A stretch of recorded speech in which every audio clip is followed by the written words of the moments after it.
Masa depan kesehatan kita teman sekalian akan ditentukan 5-10 tahun ke depan dari apa yang kita makan hari ini. Banyak lagi, tapi salah satunya itu. Ya, maka perhatikanlah, falyanzuril insana ila ta'amih, kata Allah. Maka Al-Quran memberikan pedoman yang luar biasa baik atau luar biasa penting untuk kita, yang itu sebenarnya ada dalam surat Abasa. Dalam surat Abasa. Tapi sebelum itu kita perlu tahu juga kira-kira apa tanda atau tanda-tanda badan kita bermasalah. Ya, badan kita bermasalah, tanda-tandanya apa? Banyak. Pertama, bawaannya lemes terus. Ya, bawaannya lemes terus. Kemudian susah turun berat badan. Ya. Kemudian mood swing. Mood swing ini moodnya naik turun. Kalau bahasa kita zaman sekarang baperan. Tanda orang baperan apa? Gampang banget left group. Baru saja dinasihati sedikit, ngomong sedikit, left group, left group, left group. Orang begini, Bu, cepat ubanan, Pak, Bu. Kenapa? Beban dari dirinya. Maka tadi kalau tadi cerita tentang Rasulullah itu ketika beliau meninggal, ya kita baca kitab-kitab tentang sirah beliau itu, ketika beliau ubannya Rasulullah ada yang menyebutkan cuma 3 waktu meninggal, atau ada yang menyebutkan 11, atau ada yang menyebutkan 20. Orang beruban itu atau orang beruban adalah tanda penuaan. Tanda udah mau mati gitu lah bahasa kita. Kalau udah tahu ubannya udah banyak, ya udahlah, sering-sering ke masjid lah. Gitu. Tapi yang jadi masalah adalah sekarang baru saja masuk semester 1 kuliah sudah ubanan. Apa penyebabnya? Stres juga ada, mungkin makanan juga. Setiap makanan yang dimakan yang sudah mengalami pengolahan, dipanaskan berulang, dikasih bahan kimia, bahan tambahan pangan, pasti menyebabkan hilangnya elektron dalam badan kita. Kita sebut dengan missing elektron. Jadi kalau teman-teman mau nyobain, ya kalau mau sih, coba trial gitu kan. Jadi ada satu orang yang, kalau teman-teman lihat di YouTube ada satu orang Amerika yang nyobain makan fast food. Film dokumenternya judulnya Super Size Me. Jadi selama 1 bulan dia makan fast food. Gak usah sebutkan mereknya apa. Dan selama 9 bulan ke depan dia harus mendetok badannya dengan keluhan bahkan penyakit hampir 90 jenis penyakit. Ya, seperti itu. Ya, yang akhirnya dia bisa kembali, tapi itu butuh waktu yang lama. Jadi kalau Anda, ya kalau teman-teman di sini pikirkan baik-baik, kita tuh bersyukur banget Allah ciptakan kita dari tanah.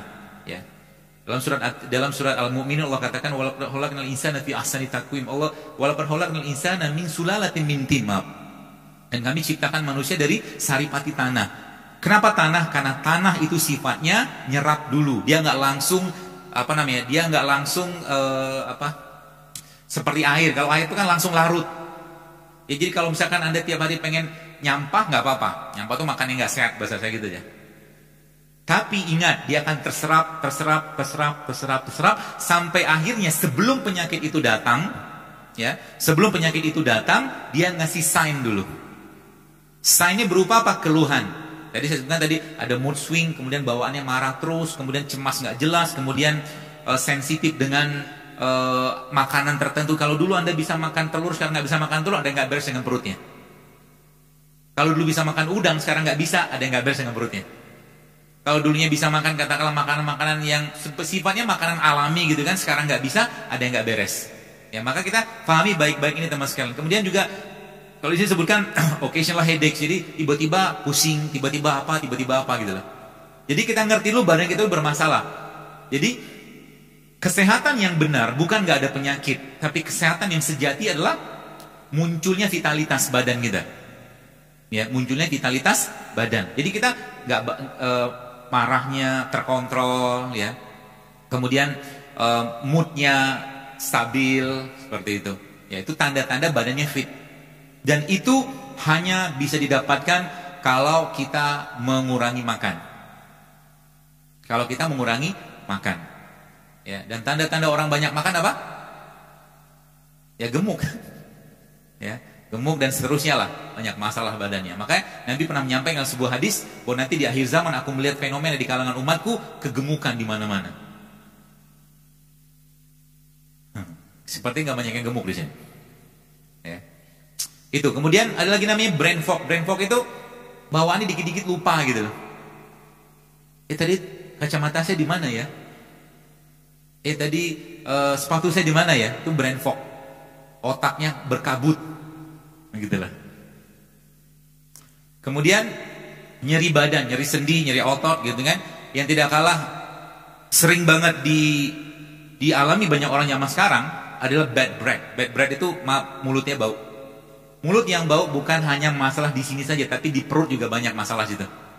Ya, dan badan yang bau. Badan itu maksudnya dia tidak memberikan apa ya? Bukan wangi sih tidak, tapi badan itu tidak atau mengeluarkan bau tidak sedap. Itu gara-gara apa? Makan. Nanti teman-teman coba deh. Coba dalam 1 minggu itu, setelah 1 minggu 3 hari aja. Porsi makan Anda lebih banyak sayur sama buah. Nanti bau badannya mulai hilang perlahan. Ya, bau badan. Dan nanti kenapa perlu deodoran? Karena yang dimakan asam. Jadi keringat itu muncul karena asamnya badan kita. Saya juga pernah seperti Anda juga gitu. Maksudnya ya pakai deodoran segala macam gitu kan, apalagi dengan iklan-iklan yang luar biasa. Belum lagi cerita deodoran itu banyak sekali bahan kimia yang nggak perlu kita pakai ya, bahkan dia bisa memicu banyak masalah dalam badan kita di deodoran ya. Tapi setelah saya perbaiki pola-pola makan, ternyata bau badan juga tidak muncul ya. Dan kita nggak perlu deodoran. Kalaupun perlu deodoran, bisa pakai deodoran alami, jeruk nipis. Jeruk nipis itu bisa pakai buat deodoran. Diapain? Disemprot. Ya digosok-gosokin lah di bagian ketiaknya, maaf. Ya, itu deodoran. Ya. Asal jangan makan yang asam-asam. Contoh yang asam apa?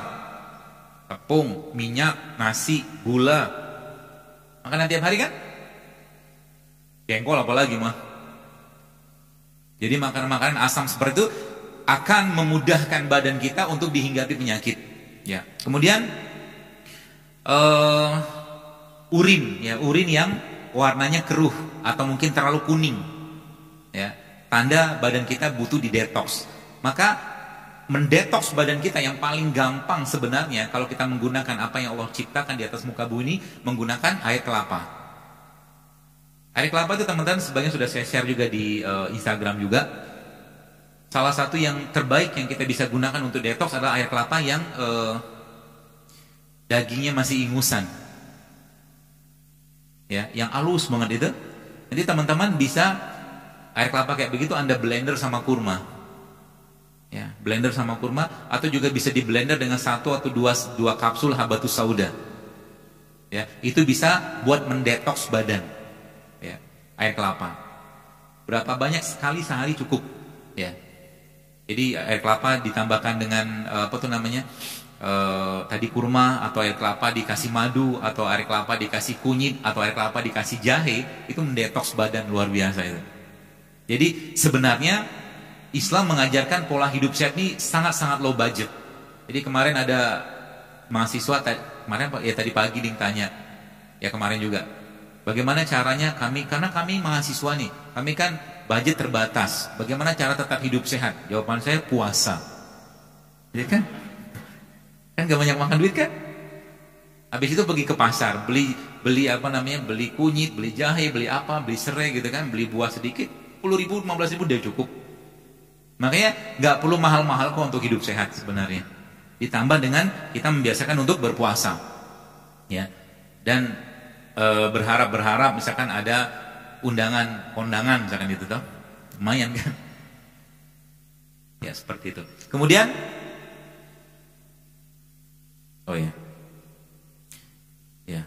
izin dok, insya Allah sesi tanya jawab pukul 17:10. Ya saya izinkan. Kemudian abdominal pain. Jadi abdominal pain ini maksudnya sering nyeri perut, kram. Dan bagi perempuan, tanda-tanda badannya banyak masalah adalah mensnya yang bermasalah. Jadi kalau sudah perempuan bermasalah di mensnya, maka itu gerbang penyakit yang lebih besar ke depan. Ya, PCO nanti muncul dari situ, kemudian endometriosis, infertilitas akan muncul dari mens yang bermasalah. Ini secara umum kayak begitu. Ya, jadi hati-hati dengan itu. Kemudian sleep disturbance. Jadi maksudnya yang lain daripada itu adalah gangguan tidur. Ya, gangguan tidur. Jadi gangguan tidur orang susah tidur itu masalah. Makanya saya sarankan kalau bisa teman-teman, kalau memang Anda memang suka olahraga, jangan olahraganya malam. Malam bukan waktu yang tepat untuk olahraga karena tumbuhan pun sedang mengeluarkan karbon dioksida. Kapan olahraga yang baik? Waktu matahari terbit sampai sebelum tenggelam. Ya, karena matahari atau tumbuhan masih mengeluarkan oksigen dari proses fotosintesis tadi. Dan memang secara fisiologisnya hormon di malam hari itu beda dengan hormon di siang hari. Kalau malam hari parasimpatik yang bekerja, kalau siang hari simpatik. Maka di situ tadi saya sampaikan bahwa Allah sampaikan malam itu jadikan sebagai istirahat. Diistirahatkan apa? Organ, sistem, enzim semua diistirahatkan. Ya. Maka saya katakan kalau kita ngerti pola-pola ini maka nanti ya tadi kan pagi-pagi itu kita makan sayur dan buah. Buah lah terutama ya. Gak usah banyak-banyak makan. Nanti baru siang makan. Sebelum makan siang atau makan beratnya, kita makan buah dulu. Dan begitulah Allah ajarkan dalam surah Al-Waqiah. Makan buah terlebih dahulu. Jadi buah itu bukan buat cuci mulut. Ya. Dan memang gak pernah juga saya lihat ada orang cuci mulutnya pakai buah kan. Gosok-gosok gak ada. Jadi intinya makan buah. Habis makan buah Anda makan apa? Sebelum makan buah lebih baik Anda minum dulu. Minum air dulu. Airnya diapain? Airnya boleh Anda tambahkan madu, Anda bisa tambahkan jeruk nipis atau mungkin air jahe sebelum makan buah tadi. Habis itu baru makan buah kan? Udah kenyang belum? Kalau udah kenyang alhamdulillah banget kan? Jadi nggak perlu banyak makan yang lain. Jadi akhirnya kita membiasakan untuk tidak terlalu banyak makan, tapi sekali makan berkualitas. Kalau sudah dapat buah seperti Anda boleh kita lanjutkan dengan makan sayur.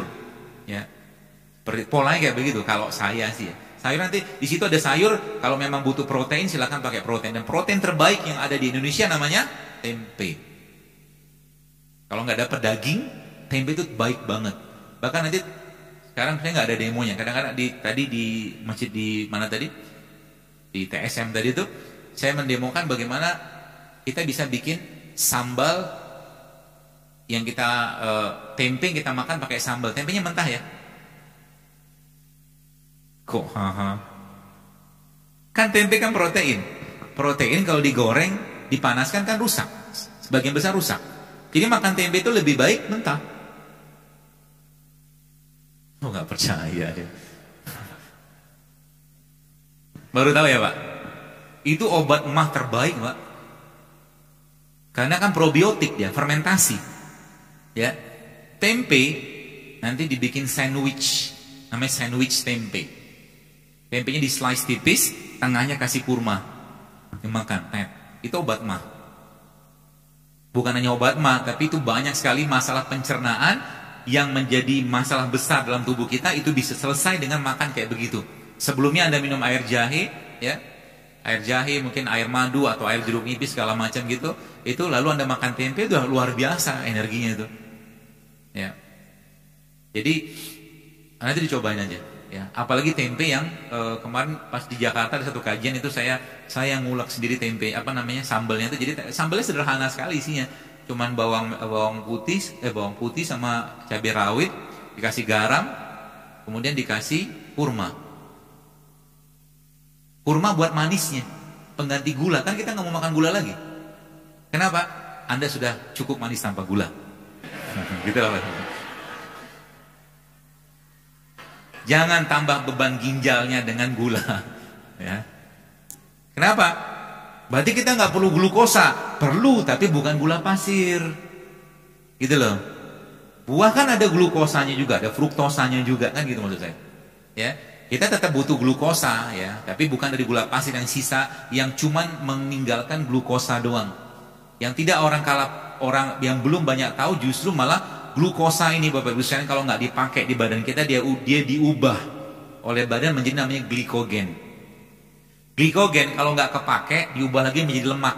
Jadi orang yang terlalu banyak makan gula pasir, terlalu banyak makan nasi putih, lama-lama berubah jadi lemak juga.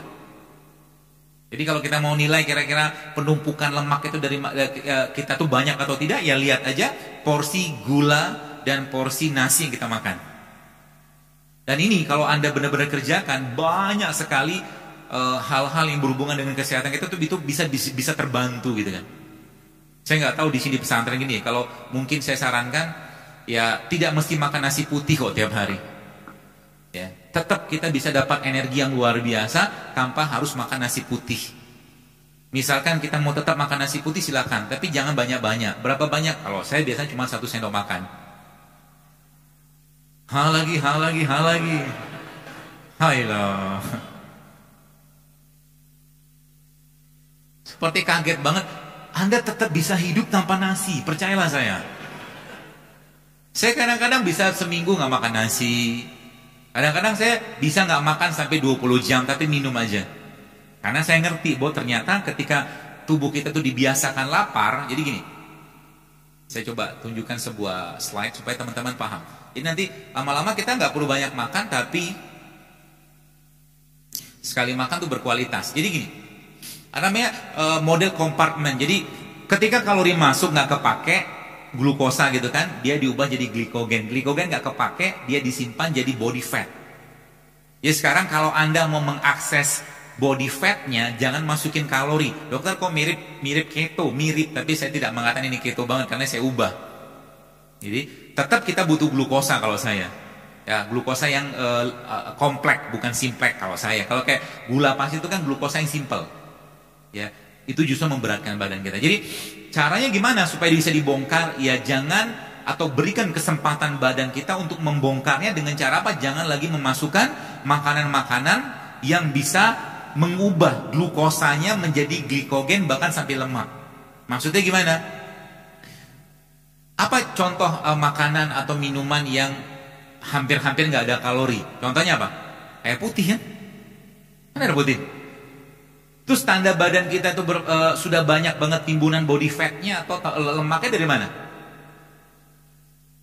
Pegang aja pinggangnya. Kalau pinggangnya banyak lipetan, itu banyak body fat yang tersimpan gak kepake. Artinya ibu-ibu juga sama ya, bapak-bapak lagi kan. Artinya apa tuh namanya, banyak timbunan energi yang gak kepake. Jadi saya waktu baca sebuah tulisan gitu kan, tapi ini bukan penelitian tapi tulisan lah, seseorang dokter juga, dia katakan ketika seseorang membiasakan lapar sampai 20 jam, artinya dia nggak makan, tapi minum iya ya. Jadi minum kopi boleh nggak? Boleh, tapi kopi pahit. Dia minum air putih atau teh hijau seperti itu, atau makan-makan yang rendah kalori gitu, maka di 20 jam tubuhnya akan menjadi mesin pembakar lemak yang luar biasa. Ya, maka Islam memberikan petunjuk, atau Allah memberikan petunjuk kepada kita. Salah satu cara terbaik untuk membersihkan badan itu ya melaparkan diri sebenarnya. Ya, dan lapar itu sebenarnya bukan sensasi yang ada di perut, tapi di sini.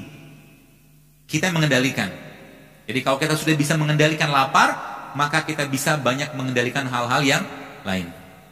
Jadi nanti kalau Bapak Ibu kondangan, kan banyak makanan tuh. Dari rumah sudah komitmen, melatih diri judulnya kan. Sampai di sana, salaman lah sama pengantin, doakan seperti itu. Lalu Anda makan buah, minum air putih, pulang. Tuh katanya mau melatih lapar.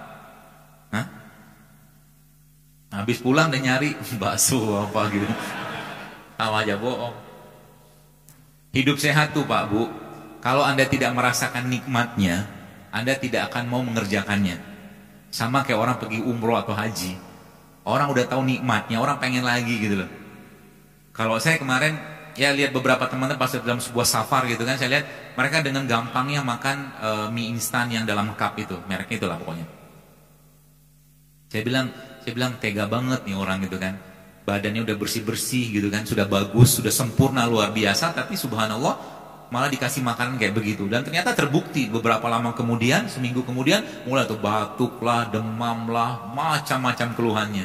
Tubuh kita tuh nggak langsung sakit ketika makan kayak begitu, tapi dia butuh waktu dulu gitu kan. Kan kelihatan gitu kan. Dan terbukti gitu kan, banyak orang yang ketika mereka memang hidupnya jauh lebih sehat, itu mereka bertahan, badan tuh bertahan Bu. Apalagi zaman sekarang kan sering banget kita nyalakan musim. Betul? Musim hujan, ini batuk pilek nih gitu kan. Kayak nggak ada yang benar musim tuh gitu kan. Yang benar badan dia doang. Rambutan disalahkan, batuk. Apalagi tuh? Duren. Duku, macam-macam lah gitu kan. Kalau kita tidak mampu beradaptasi dengan musim buah atau apapun, badan kita yang salah gitu kan. Karena terlalu banyak Kalau mungkin bahasa sederhana itu terlalu banyak sampah metabolisme yang nggak terurai. Gara-gara apa? Gara-gara terlalu banyak makan makanan yang tidak sehat. Ya. Dan saat ini boleh saya katakan saat ini banyak sekali makanan-makanan yang sebenarnya Anda tidak layak makan. Ya. Jadi kalau teman-teman makan, mulai sekarang pikirkan baik-baik. Kira-kira yang saya makan ini bisa menyebabkan penyakit atau bisa membuat badan saya lebih sehat. Jadi nanti ketika Anda mau makan sosis, Anda sudah mulai mikir. Ya. Dan salah satu indikatornya, indikator kita udah sehat, sudah insyaf, sudah benar gitu ya. Anda bisa berbinar-binar melihat toko buah atau buah-buahan. Kayaknya happy banget. Tapi kalau masih di jalan yang tidak benar, lihat abang-abang gorengan itu bahagia luar biasa gitu kan.